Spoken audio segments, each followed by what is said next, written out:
পশ্চিমবঙ্গে পরিকল্পিতভাবে একদিকে আরএসএস অন্যদিকে আইপ্যাক দুই সংগঠনই সাম্প্রদায়িক বিভাজনের খেলায় নেমেছে, এমনই বিস্ফোরক অভিযোগ করেছেন কংগ্রেস নেতা অধীর রঞ্জন চৌধুরী। একই সঙ্গে আইপ্যাকের বিরুদ্ধে পুলিশকে সচেতন থাকার বার্তা দিয়ে অধীরের মন্তব্য, এই সংগঠন পশ্চিমবঙ্গে অশান্তি সাম্প্রদায়িক বিভাজনের চেষ্টা করছে।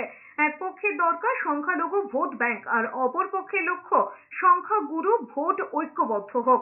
এই জায়গায় দাঁড়িয়ে রাজ্যে অশান্তির সলতে পাকাচ্ছে আইপ্যাক ও আরএসএস। তবে একটা রাজ্যে অশান্তি সাম্প্রদায়িক ঝামেলা সরকারের মদদ ছাড়া সম্ভব নয় বলে অধীর রঞ্জন চৌধুরীর বক্তব্য। পশ্চিমবঙ্গে সাম্প্রদায়িক অশান্তির জন্মদাত্রী মুখ্যমন্ত্রী মমতা বন্দ্যোপাধ্যায়, তার হাত ধরে পশ্চিমবঙ্গে আরএসএস এর আগমন ও শ্রীবৃদ্ধি। এই পশ্চিমবঙ্গে পরিকল্পিতভাবে একদিকে আরএসএস, আরেকদিকে আইপ্যাক, দিদির সংগঠন আইপ্যাক, বিজেপির সংগঠন আরএসএস, এরা উভয় চাইছে বাংলায় সাম্প্রদায়িক বিভাজনের রাজনীতি করতেই হবে। আমি পশ্চিমবঙ্গের পুলিশকেও বলবো যে আইপ্যাক নামক যে এজেন্সি, সেই এজেন্সি সম্পর্কে আপনারা সতর্ক হন।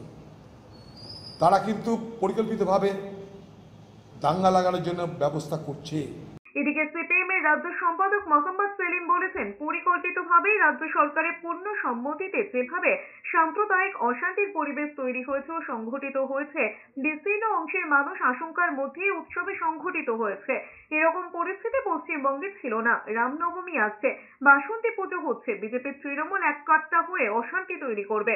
মুখ্যমন্ত্রী প্রধানমন্ত্রীর গণনা তফাৎ থাকে না। রেষারেষি দেখে যায়, আসলে একে অপরের পরিপূরক ভূমিকা পালন করেন হিংসা ঘৃণা ছড়ানোর কাজে। এ রাজ্যে এরকম পরিবেশ কখনো ছিল না। আর যেহেতু এক সপ্তাহের মধ্যে এখন নবরাত্রি চলছে, রামনবমী হবে, আর রামনবমী আসলে আমরা দেখবো বিজেপি তৃণমূল কিভাবে এক কাট্টা হয়ে যায় আরএসএস পতাকা তলে। মানুষের ধর্মবিশ্বাস, ধর্মীয় উৎসবকে কাজে লাগিয়ে এমএলএ, এমপি, মন্ত্রী, কাউন্সিলর, মুখ্যমন্ত্রী, প্রধানমন্ত্রী কোনো তফাৎ থাকে না। রেষারেষি লেগে যায় আপাত দৃষ্টিতে, কিন্তু আসলে একে অপরের পরিপূরক ভূমিকা পালন করেন ধর্মীয় আবেগকে ব্যবহার করে হিংসা ঘৃণা ছড়ানোর কাজে।